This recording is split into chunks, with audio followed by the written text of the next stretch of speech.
ईसा ने दूरबीन से आप जैसे दलाल पत्रकारों को तराशा कि अगर हमें सत्ता में आना है तो आप जैसे लोगों को तराशना पड़ेगा, अर्नब गोस्वामी जैसे लोगों को तराशना पड़ेगा, उसमें आपका भी नाम आएगा। उनके अंदर कौन सा खून बह रहा है जिन्हों के दामाद मुस्लिम हैं और वो भारतीय जनता पार्टी के नेता हैं? यहाँ वोटों की बात, शाहनवाज हुसैन में कौन से कलर का खून बहता है ये बताइए मुझे।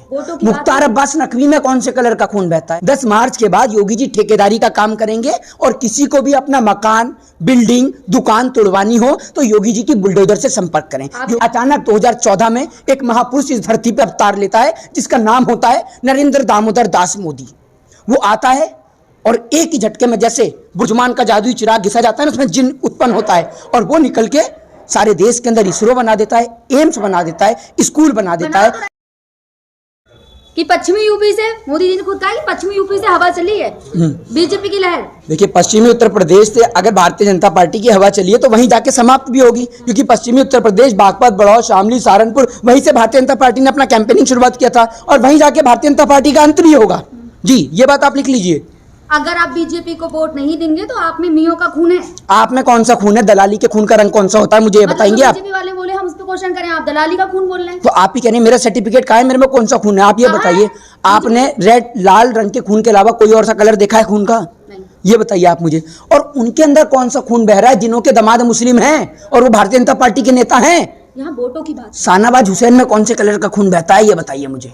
मुख्तार अब्बास नकवी में कौन से कलर का खून बहता है? पूजा नकवी, लाल कृष्ण आडवाणी, मुरली मनोहर जोशी, इनके तो दामाद मुस्लिम हैं। इनके खून का कलर मैं आपसे जानना चाहता हूँ दलालगिरी वाले पत्रकारों से। अब देखिए ना, जब दिखाइए। अब जब योगी जी गए थे कहाँ, हेलीकॉप्टर से जब गए थे तो उन्होंने नीचे बुलडोजर देखे तो कितना खुश हो गए थे। योगी जी का बुलडोजर देखने का नजरिया ये है कि वो बेचारा आदमी 10 मार्च को हार रहा है, वो कुछ काम धंधा करे या नहीं करे। 10 मार्च के बाद योगी जी ठेकेदारी का काम करेंगे और किसी को भी अपना मकान, बिल्डिंग, दुकान तोड़वानी हो तो योगी जी की बुलडोजर से संपर्क करें। योगी जी ठेकेदारी का काम करेंगे। आपको भी अगर अपना मकान तोड़वाना हो तो योगी जी के ठेकेदार से संपर्क कीजिए। शपथ लेने की तैयारी कर रहे हैं, होली 10 मार्च से पहले मनाने की बात कर रहे हैं। हाँ, तो होली तो मनेगी, होली तो बिल्कुल मनेगी। अब ये तो है नहीं कि मोदी जी योगी जी हैं तो देश में पहली बार होली मननी है। आप कहना क्या चाहती हैं? मतलब क्या है आपका? ये है 70 साल से पहले ये देश भूखा नंगा देश था। ना इस देश में कोई मेडिकल बना, ना इस देश के अंदर कोई एम्स बना, ना इस देश के अंदर कोई स्कूल बना, ना कोई कॉलेज बना। ये एक देश भूखा नंगा देश था, यहाँ चारों तरफ जंगल ही जंगल थे। फिर अचानक 2014 में एक महापुरुष इस धरती पे अवतार लेता है जिसका नाम होता है नरेंद्र दामोदर दास मोदी। वो आता है और एक ही झटके में जैसे बुझमान का जादुई चिराग घिसा जाता है ना, उसमें जिन उत्पन्न होता है और वो निकल के सारे देश के अंदर इसरो बना देता है, एम्स बना देता है, स्कूल बना देता है, विश्वविद्यालय बना देता है। सुन लीजिए, स्कूल बना देता है, विश्वविद्यालय बना देता है, एम्स बना देता है और अच्छे अच्छे पत्रकारों को दलाल बना देता है। कर रहे हैं ना, बनारस की धरती पे खड़े बनारस को देखिए कितना तो विकास किया है। अब बनारस में से आई है, कहीं और जा रही हैं? बनारस से ही आ रहे हैं, बनारस में ही है। बनारस की रोडों की हालत देखिए आपने, क्या हालत है बनारस की। अब घाटों पे जाइए, देखिए कितना तो विकास किया है वहाँ। घाटों पे गई हैं आप? हाँ। और अभी घाट की अगर मैंने वीडियो दिखा दी आपको परसों की, जब मैं घाट पे वहां पर नहा रहा था, दिखा दूं आपको गंगा जी के घाट की वीडियो है? विकास किया है ना, देखिए ना, मोदी जी आते तो खुद कहते हैं माँ गंगा ने बुलाया है। आपको कभी नहीं बुलाती माँ गंगा? आपके पाप इतने कर्म आपके गंदे हैं, आपको कभी नहीं आई माँ सपने में गंगा? अब मोदी जी कहते हैं तो हम तो वही कह रहे हैं ना। मैं यही तो पूछ रहा हूँ कि जब उनके सपने में माँ गंगा भी आ रही है, माँ जमुना भी आ रही है, माँ गोदावरी भी आ रही है, लेकिन उनके सपने में जसोदा बहन नहीं आ रही जो बेचारी गुजरात में बैठी है, जो उनको बुला रही है, वो नहीं आ रही। रुक जाइए, आपके कर्म इतने खराब हैं, आपके सपने में कभी नहीं आती माँ गंगा? आती है नहीं आती है? हाँ या ना बताइए मुझे, झूठ मत बुलाइए आप। ये आती है नहीं आती? हंस के मत दिखाइए, यहाँ कोई लाफ्टर चैलेंज नहीं चल रहा है। आपसे पूछ रहा हूँ, आपके सपने में माँ गंगा कभी आती है नहीं आती है? मोदी जी ने ये कहा कि नमक का कर्ज चुकाने का, नमक खा रहे, नमक का कर्ज चुकाइए। कर्ज? अरे भैया, कर्ज तो आपने अंग्रेजों का खा रखा है मुझे लग रहा है, तभी इस देश के टुकड़े करने में लगे हुए हैं। और कौन सा, एक मिनट, कौन सा नमक आपने खिला दिया बताइए? नहीं, एक काम करता हूँ मैं, आपको 5 किलो अनाज आपको देता हूँ, आपको बिजली भी फ्री देता हूँ। उस 5 किलो अनाज और फ्री की बिजली में आप अपना घर परिवार पाल लेंगी? एक मिनट रुक जाइए। भक्त तो कहते हैं ना, चाहे कुछ भी हो जाए आप किसी भक्त से कम नहीं है। दलाल पत्रकार किसी भक्त से कम नहीं होता, ये बात लिख लीजिए आप मेरी, ठीक है ना? और आपसे एक सवाल पूछा, सुन लीजिए, सुन लीजिए, आपसे एक सवाल मैंने पूछा था, उसका जवाब मुझे चाहिए। ये मत समझिएगा कि मैं कोई नरेंद्र मोदी हूँ या मतलब देश के अंदर भक्त भूल जाएंगे। आपको कभी माँ गंगा ने बुलाया नहीं है? बुलाया तभी तो आ गए। सपने में आई थी, कैसे फोन करके बुलाया था माँ गंगा ने? माँ गंगा ने कोई हेल्पलाइन नंबर जारी कराया क्या? आपको किया होगा। किसने? गंगा माँ याद करो तो अपने आप आ जाते हैं। गंगा माँ ने जरा ज्यादा झटके से याद कर लिया ना, तो कुछ ज़्यादा याद आ जाएंगी आप, जनता को ध्यान रखिएगा, फिर सिर्फ यादों में ही रह जाएंगी आप। इसलिए ज़्यादा माँ गंगा को मत याद करिए, ठीक है ना। हाँ, पता है ना आपको, अस्थियां भी जमुना जी में विसर्जित की जाती हैं। तो अगर उन्होंने ज़्यादा झटके से याद कर लिया ना तो आप भूल जाएंगी सब कुछ, फिर लोगों की याद में ही रह जाएंगे। इसलिए दलाली कम करिए। आप बीजेपी का इतना विरोध करते हैं, योगी जी लगातार कह रहे हैं 350 पार 300 पार। देखिए, उत्तर प्रदेश से सर्दी, ठीक है ना, और योगी जी की गर्मी दोनों एक साथ उतरेंगी, ये बात ध्यान रख लीजिएगा। कहा तो है योगी जी ने, हाँ, कि गर्मी उतरेगी। गर्मी योगी जी की, हाँ उतार देंगे, योगी जी की भी गर्मी उतर जाएगी। मैं क्या कह रहा हूँ, योगी हाँ उतार देंगे, सुन लीजिए, उतार देंगे इसलिए क्योंकि वो उनको ऑस्ट्रेलिया वाले बुला रहे थे। अब ऑस्ट्रेलिया से बढ़िया उनको सर्दी का कुछ ज़्यादा ही शौक है, तो ऑस्ट्रेलिया छोड़ दीजिए, अंटार्कटिका भेज देंगे और आपकी उत्तराखंड की टिकट करा देंगे। क्योंकि जब आपकी गैंग का लीडर, कहाँ की टिकट करा रहे हैं? किसकी?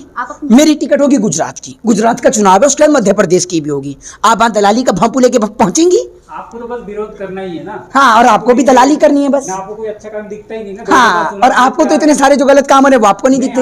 दो बार चुनाव जीत के आ रहे हैं, आप बोल रहे हैं और आपको वो नहीं दिख रहा दो बहन बेटियों के साथ बलात्कार हो रहा है। राज बना दिया यूपी। हाँ, और आपको वो नहीं दिख रहा कि इनकी पार्टी के नेता बलात्कार कर रहे हैं। महिलाओं के शर्म नहीं आती आपको? शर्म नहीं आती आपको? अमित शाह ने देखी ना, दूरबीन अमित शाह क्या है? दूरबीन से देखा था, दूर दूर तक गुंडे नहीं। अमित शाह ने दूरबीन से आप जैसे दलाल पत्रकारों को तराशा कि अगर हमें सत्ता में आना है तो आप जैसे लोगों को तराशना पड़ेगा, अर्नब गोस्वामी जैसे लोगों को तराशना पड़ेगा, उसमें आपका भी नाम आएगा। सब्र करिए, दलाली करिए। रुक जाइए, सब्र करिए। एक व्यक्ति अभी पत्रकार है, वो राज्यसभा सांसद बना है।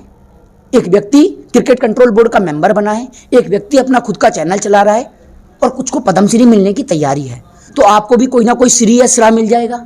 दिक्कत मत करिए, थोड़ी दलाली करिए। मेहनत से मिला है ना, काम को देखकर। तो आपकी मेहनत तो इतनी अच्छी है कि आप दलाली वाले काम गिना रहे हैं सारे। आपने एक बार भी बलात्कारियों का नाम लिया है? आपको आपने अच्छे काम क्यों नहीं दिखते? अच्छे काम है तो सही, बलात्कारी बलात्कार करके आ रहे हैं और वो उसको Z+ मिल रही है। अब देखिए ना, 5 किलो अनाज दे रहे हैं, किसान सम्मान निधि दिया है किसानों को। वहीं साथ ही साथ एक है जो आवारा पशु हैं, उन पे भी लगाम लगाएंगे। मैं क्या बोल रहा हूँ आपसे, एक बच्चा जो रोजगार मांग रहा है, आप उसको 5 किलो अनाज दे। अब रोजगार दिए तो 4.5 लाख रोजगार तो दिए है ना। वादा कितने का था? यूपी में केवल दिए। मैं क्या बोल रहा हूँ, वादा कितने का था? वादा कितने का था?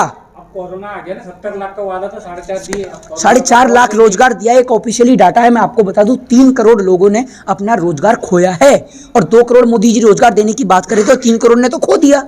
एक और चांस दीजिए। एक और चांस दें, एक और चांस दें। आपको तो दलाली की चंदा राशि आनी चाहिए, बाकी जनता मरे तो मरे, आपको तो कोई फर्क है नहीं, आपका तो भांपू है। नमस्कार, आप देख रहे हैं अर्नब गोस्वामी का खास प्रोग्राम। समझ गए ना आप? आपको एक बात समझ में आती है नहीं आती है, या आपने भांग पी रखी है? बताइए मुझे। आपको एक बात समझ में नहीं आती कि देश की स्थिति क्या है।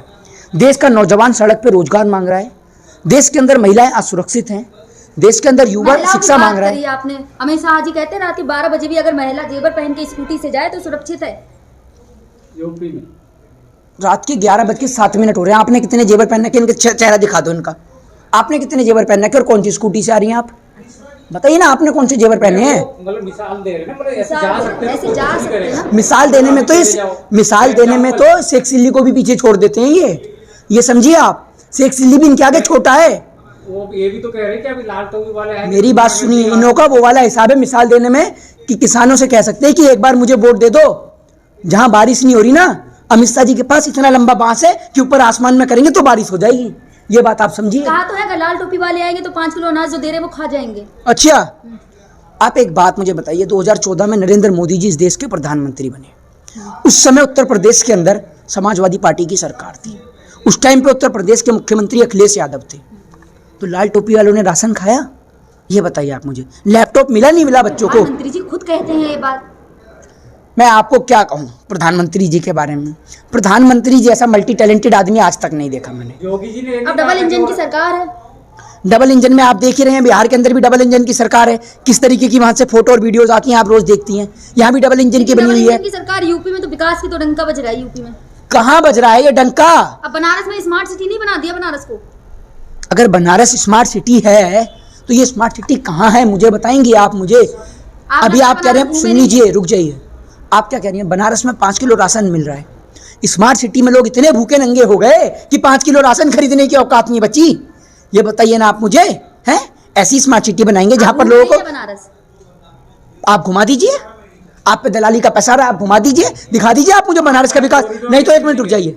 उस कॉरिडोर से जनता को क्या फायदा, आप बता दीजिए। आप बता दीजिए ना। भगवान का भी तो हो रहा है, भगवान के तो आगे बढ़ा रहे हैं ना, कॉरिडोर बना क्या बढ़ा रहे हैं आगे भगवान को? ये भगवान को आगे बढ़ाएंगे? टूरिस्ट आएंगे, बाहर के लोग आएंगे, सुविधा दे रहे हैं। हाँ, बाहर से आए तो हैं। आप दिल्ली से दलाली करते करते यहाँ तक आ गए, और कितने वहां पर और आप टूरिस्ट आ दिल्ली गए। से विरोध करते करते आ गए यहाँ। मैं तो गुजरात भी जाऊंगा, मैं तो कह रहा हूँ।